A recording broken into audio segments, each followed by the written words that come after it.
The Alpha King offered her a crown, and she chose a farmer. Before the weathered cottage, more than 100 royal wolves knelt beneath the silver light of dawn. Their black cloaks covered the valley road, their heads bowed toward the man Alara had once found helpless beneath the rain. He no longer wore the rough shirt she had stitched beside her fireplace. A dark royal coat framed his broad shoulders, silver thread marked the crest of the northern throne, and a narrow crown rested above his pale, commanding face. King Kale had returned. A guard stepped forward and opened a velvet box.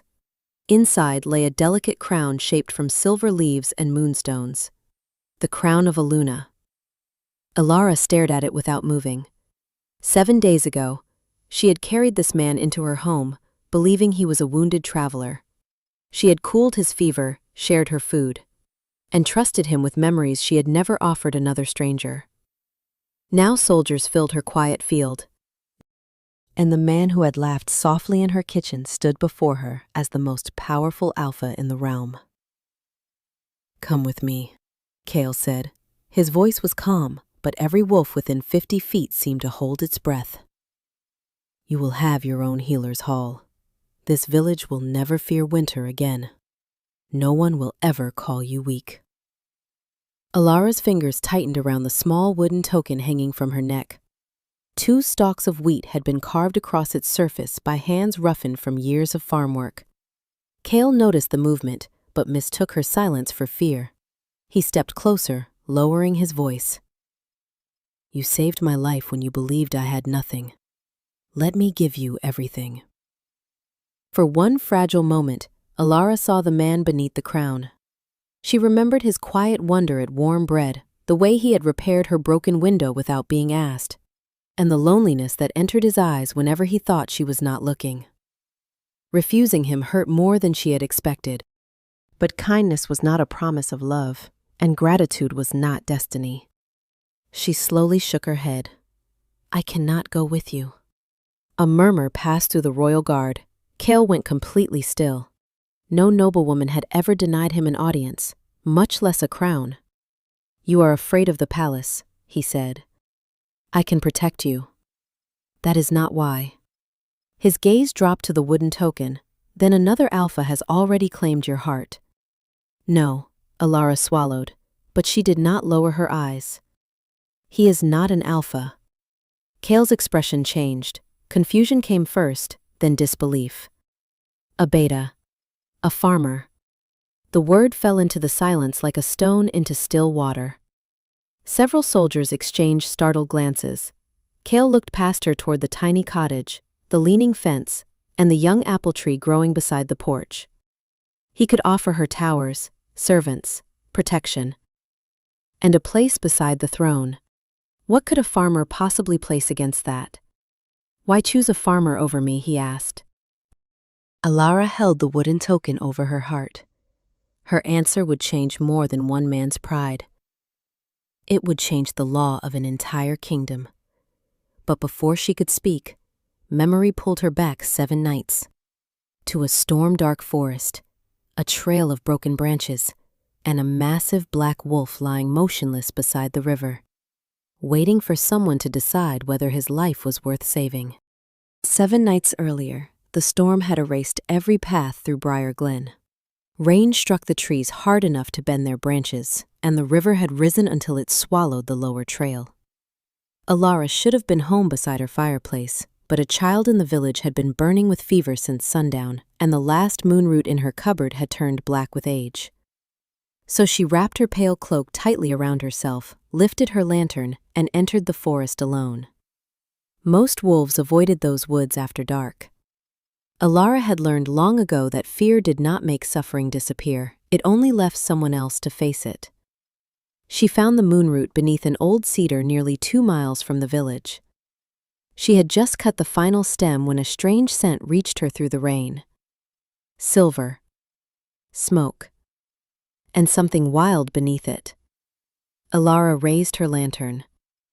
Broken branches marked the slope ahead. Deep tracks crossed the mud, larger than any ordinary wolf could leave. Near the riverbank, she found torn strips of black cloth caught on a thorn bush. and a dark trail leading toward the water. Her wolf spirit stirred faintly inside her, warning her to turn back. Then she heard a breath, low, uneven, barely there.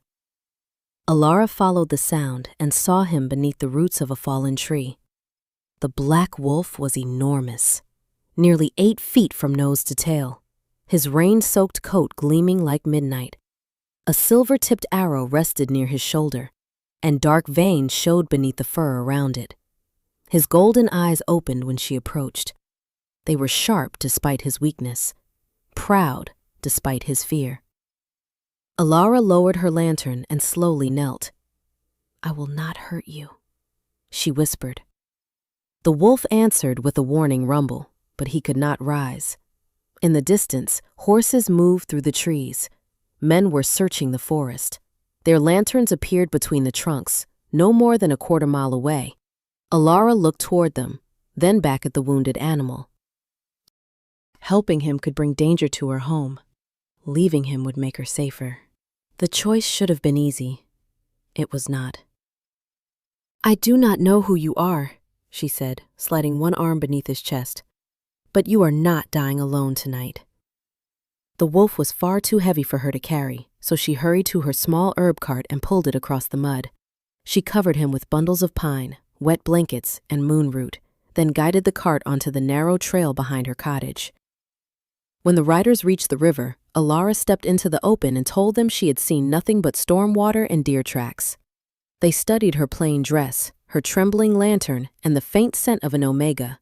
Then they rode past. Only when their lights disappeared did she allow herself to breathe. At home, Alara barred the door, heated water, and cut away the cloth tangled around the arrow. "This will hurt," she warned. The wolf watched her without blinking. She removed the silver carefully and pressed crushed moonroot against the wound. His body shuddered. Light moved beneath his skin. Bones shifted beneath black fur. The great animal form folding inward until a pale, broad-shouldered man lay before her fireplace. Alara froze.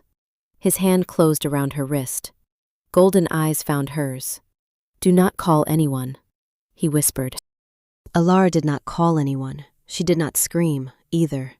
She simply met the stranger's eyes and said, "Then let go of my wrist." For a moment, he seemed surprised by the steadiness in her voice. His grip loosened. Alara pulled her hand free, wrapped a blanket around his shoulders, and moved the kettle away from the edge of the fire. The man watched every motion as if kindness were more dangerous than the silver that had nearly stopped his heart. "Who are you?" she asked. "Cain." The answer came too quickly. Alara noticed, but she did not challenge it. "And the men in the forest?" "Enemies. That explains very little." "It is all I can safely tell you." He tried to stand, made it 2 steps, and nearly fell. Alara caught his arm before he reached the floor. "You can guard your secrets from the bed," she said. "You are staying there until the poison leaves your blood." Pride tightened his face, but exhaustion won. By morning, Cain's fever had risen. Alara spent hours changing cool cloths, measuring bitter herbs, and listening to his breathing. When he finally woke, sunlight was spilling across the floorboards, and the smell of oat bread filled the cottage. He looked around the small room with quiet disbelief. "You live here, alone?" "Most days." She placed a bowl of soup beside him. "Most." His gaze moved to the second wooden cup near the sink, the folded man's coat on a peg, and the young apple tree visible through the window. "You ask many questions for a man who has answered none."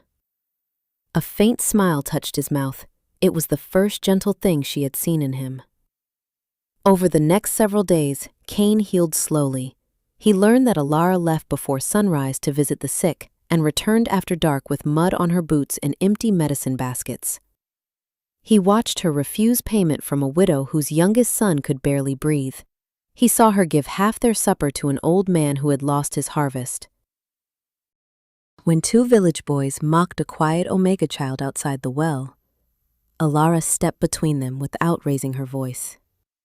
Strength is not making someone smaller, she said. It is knowing you could and choosing not to. Cain stood in the doorway, strangely silent. He had heard generals speak of strength his entire life. None had defined it that way. As his body recovered, he began helping around the cottage. He repaired the loose shutter, carried water from the creek, and split enough firewood to last through the next cold month. Alara protested that he would reopen his wound. He replied that he was tired of being treated like a patient. Then stop behaving like one, she said, handing him a lighter bundle. Their arguments became familiar, so did their laughter. Yet one mystery remained. Every evening, Alara checked the road before closing the door. Every morning, she touched the wooden token at her throat before beginning her work. On the 7th day, Cain found the token beside the wash basin. 2 stalks of wheat were carved into its worn surface. "Who made this?" he asked. Alara took it from his hand with unexpected tenderness. Her face softened. "Rowan." Cain had faced armies without fear, but the way she spoke that name unsettled him more than any enemy ever had. "Who is Rowan?" Cain asked, though the answer was already written in the softness of her face. Alara fastened the wooden token around her neck and looked through the window toward the young apple tree. "He is the man I am waiting for." Cain leaned against the table, his expression unreadable. "Your husband?" "Not yet." She smiled faintly. "He said we would marry when the tree gave its first fruit." Cain followed her gaze. The sapling was still thin, its branches trembling beneath the morning wind. "That may take years." "Some promises are worth waiting for." He should have let the matter rest, but something restless moved beneath his ribs. What did he do to earn such faith? Alara was quiet for a moment, then her fingers closed around the token, and memory carried her backward. She had been 18 when Briar Glen gathered for the winter shifting ceremony. One by one, the young wolves had transformed beneath the moon. When Alara's turn came, her wolf appeared only as a weak shimmer beneath her skin before fading. Laughter spread across the clearing. Someone called her broken. Another said no respectable man would ever claim an Omega who could not fully shift. Alara had stood frozen while shame pressed the air from her lungs. Then Rowan stepped out of the crowd. He was not powerful enough to silence them. He did not have a title or a family name anyone feared. He simply removed his coat, placed it around her shoulders, and said, "Come with me. You do not have to remain where people make themselves feel strong by making you feel small." Cain's eyes lowered. The word struck closer than Alara knew. She continued. 2 winters later, fever took both of her parents, and a storm tore half the roof from the cottage. Alara had no money for lumber. By sunrise, Rowan had sold the only milk cow his family owned. He spent 12 days rebuilding the roof with his own hands. When she begged him to let her repay him, he smiled and said, "Make me supper when I come home tired. That will be enough." Cain looked around the cottage differently then. He saw the repaired beams above them, the careful joints, the marks left by ordinary tools. Evidence of love had surrounded him for 7 days, and he had mistaken it for poverty. Alara touched the token again. Last spring, Rowan joined a supply caravan traveling near the northern border. The wages were enough to buy a small field beside this house. Before he left, he planted that tree. Her voice softened. He said that when it bore fruit, he would return. And if I still wanted him, we would marry beneath its branches. And if he does not return? Cain asked. Alara looked at him, and for the first time he saw the fear hidden beneath her certainty. Then I will grieve him, but I will not betray what we were, simply because waiting hurts. Cain turned toward the window. He had inherited armies, land, and a throne before he understood their value. Rowan had owned almost nothing, yet he had given Alara the one thing Kil had never learned to offer without condition: choice. Outside, a distant horn sounded from the forest. Cain went still. The color left his face. Alara heard it too. A second horn answered, closer than the first. The men who had hunted him through the storm had finally found Briar Glen. The third horn sounded from beyond the northern ridge, and every bird in the trees rose at once. Cain crossed the cottage in 2 strides and closed the shutters. "Take the villagers to the old root cellar beneath the chapel," he said. Alara stared at him. The weakness had vanished from his posture. The man standing before her was no longer a wounded traveler. He was someone accustomed to being obeyed. "How many are coming?" she asked. "Enough." "Then I am not leaving you here alone." His golden eyes hardened. "Alara, you are still injured, and they are approaching my village. You do not get to decide this without me." For one breath, anger flashed across his face. Then something quieter replaced it. Respect. They ran toward the village square as riders appeared along the tree line. Panic spread quickly. Parents pulled children indoors. Shopkeepers abandoned their carts. Alara climbed the chapel steps and raised her voice. "Everyone beneath 16 goes to the root cellar. Take blankets, water, and nothing else. Stay together." The villagers hesitated until Cain stepped beside her. "Do as she says." The command rolled across the square with such authority that no one questioned it. While Cain led the older villagers toward the stone bridge, Alara hurried to the healer's house. She gathered dried pine resin, bitter leaf, and 2 jars of lamp oil, then carried them to the road. The riders were close enough now that she could see silver markings on their gray cloaks. "They are not here for Briar Glen," Cain said. "They are here for me." "They came through our fields," Alara answered. "That makes them our problem." She poured the oil across the empty road, scattered the herbs, and touched a lantern flame to the mixture. Thick white smoke rose in a wide curtain, hiding the chapel and forcing the horses to slow. No one was harmed, but the confusion gave the last families time to reach safety. A rider broke through the smoke and moved toward Alara. Cain stepped between them. Light swept over his body, and the enormous black wolf stood where the man had been.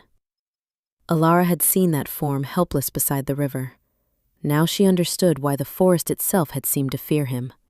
His presence alone stopped the rider. The others drew back, uncertain. Then a second sound rolled across the valley. Not a hunting horn, a royal call. From the southern road came dozens of riders wearing black and silver. Their banners carried the crowned wolf of the northern kingdom. The gray-cloaked men turned and fled toward the woods without entering the village. The royal riders filled the square and dismounted as one. Every soldier lowered to one knee.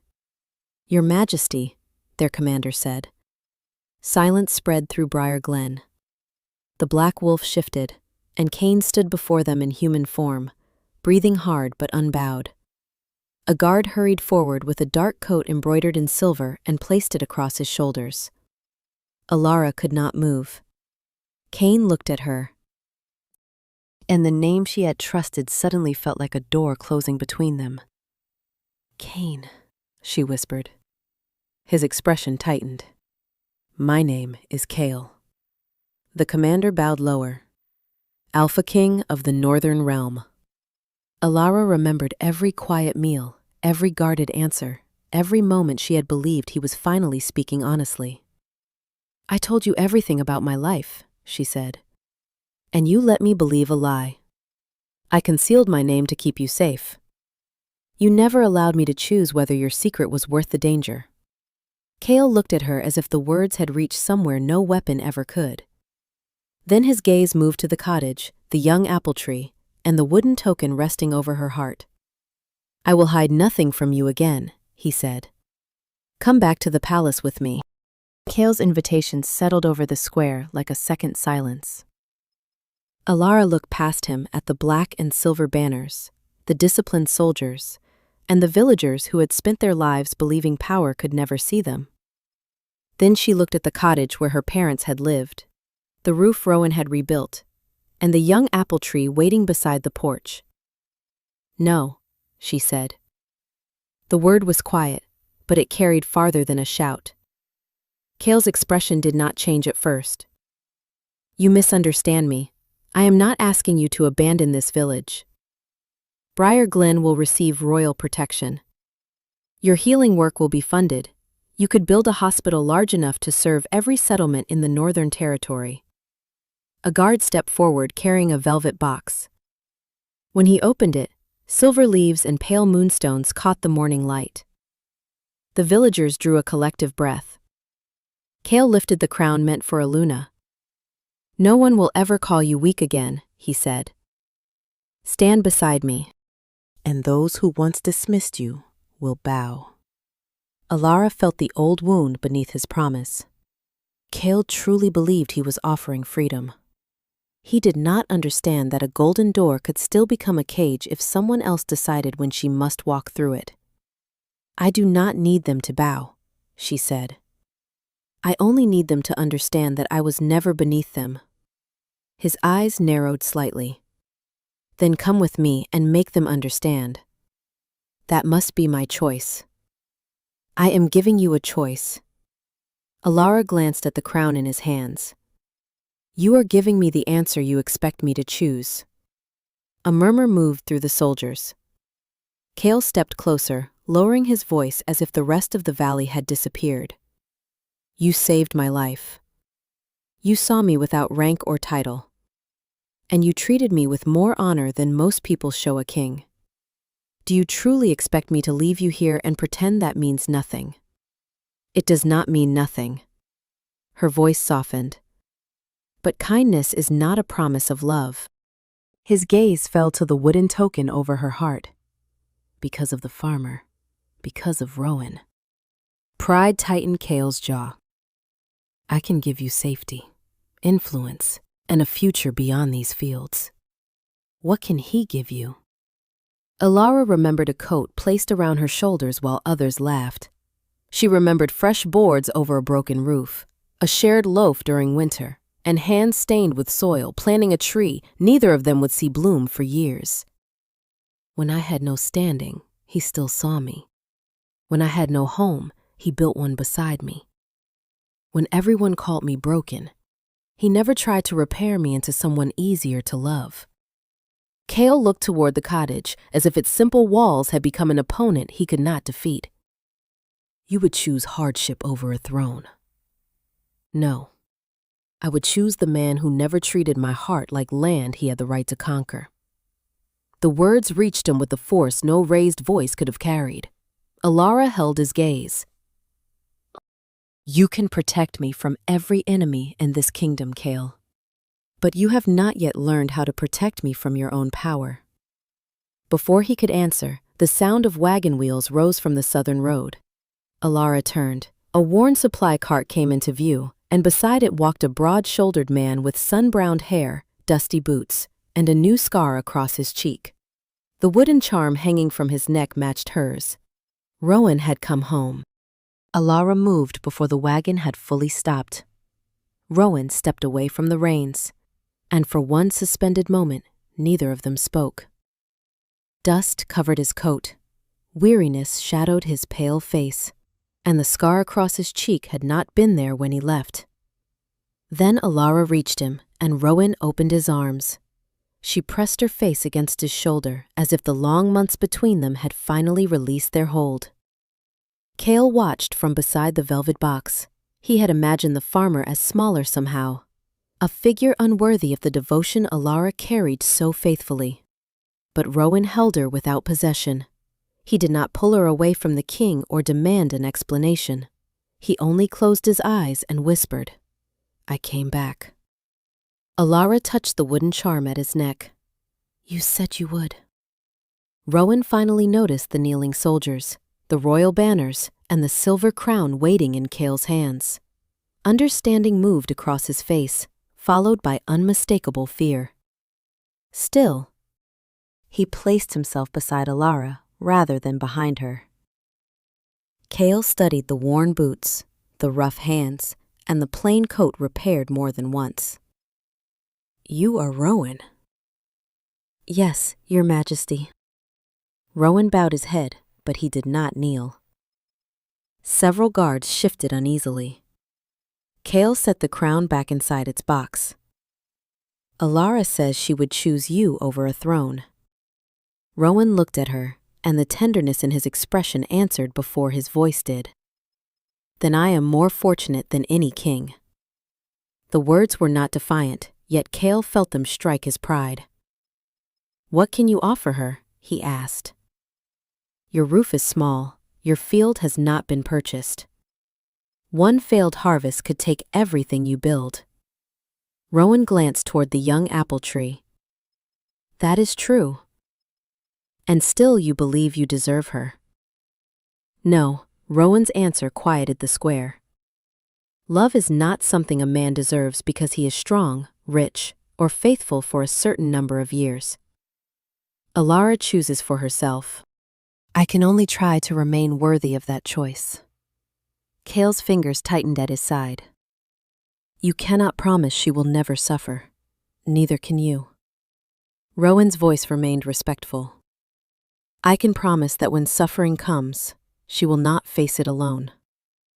Lord Varric stepped forward from the royal line, his silver robes untouched by the mud. This discussion is unnecessary. Under the ancient bond law, an unmarked Omega may be claimed by the Alpha King when the stability of the realm requires a Luna. Ilara went still. Varric turned toward the guards. Remove the farmer.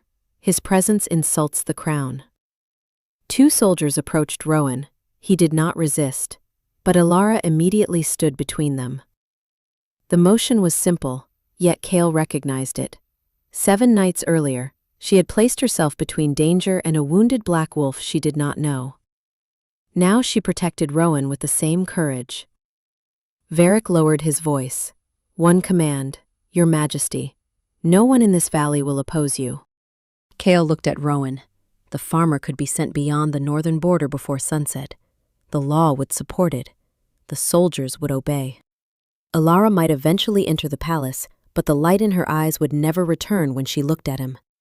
Rowan met Cale's gaze. If she chose you freely, I would step aside, he said. It would break my heart, but her heart is not mine to command. In that moment, Cale understood why a woman could refuse a kingdom. He raised his hand. The guard stopped. Varric smiled, certain of the order to come. Cale's voice crossed the square, calm and absolute. Release him. The soldiers released Rowan at once. Varric turned toward Cale, disbelief tightening his face. Your Majesty, the law is clear. Cale looked at the silver crown resting inside the velvet box. Only minutes earlier, he had believed it could place Ilara beside him. Now it seemed less like a promise and more like a chain shaped beautifully enough to escape notice. The law is wrong, he said. A deeper silence settled over Briar Glen. Varric stepped closer. That law protected the throne for generations. If an Omega may refuse her king before witnesses, every Alpha in the realm will question your authority. Cale met his gaze. Then they have mistaken authority for ownership. He held out his hand. Varric hesitated before giving him the parchment bearing the ancient bond decree. Its royal seal was dark with age, pressed by kings who had ruled long before Cale was born. He read the words once, then broke the seal between his fingers. The small crack carried across the square. From this day forward, no Alpha may use rank, law, or tradition to force a bond without willing consent. Several officers exchanged uncertain glances. Varric's face turned pale. The council will oppose this. Then the council may learn what Ilara taught me. Cale looked toward the villagers. Strength does not mean making someone smaller. It means knowing you could and choosing not to. Ilara felt her breath catch. He had remembered her words from beside the village well. Cale turned to Rowan. The farmer stood near her, still wary but no longer surrounded. You do not need my permission to love her, Cale said. And she does not need mine to choose you. Rowan bowed his head. Thank you, Your Majesty. Do not thank me for returning what was never mine to take. Cale faced Ilara last. Without the certainty of command, he seemed suddenly closer to the wounded man she had found beside the river. I believed that because I could give you more. I had the greater claim to your heart. His voice lowered. I was wrong. Ilara saw the effort it cost him to say the words before soldiers, villagers, and the man she loved. You saved my life when you thought I had no power. Kale continued. I nearly repaid that kindness by using power against you. But you stopped, she said. Because you made me see what I was becoming. He glanced toward Rowan. He understood something I did not. Loving someone does not make their choices belong to you. Kale lifted the Luna crown from its box, then closed the lid and returned it to the guard. He did not offer it again. Briar Glen will receive protection because its people sheltered their neighbors and stood together today. Your healing house will receive supplies because the northern villages need it, not because I expect anything from you. Alara stepped closer. That is the first gift you have offered without asking me to become someone else. A faint, sad smile touched his face. Perhaps I am finally learning. He mounted his horse as the royal line prepared to leave, before turning toward the road. Kale looked at the young apple tree beside the cottage. A single white blossom had opened on its highest branch. Alara followed his gaze. For the first time, the king did not look at it as something he had lost. He looked at it as a promise he had chosen to protect.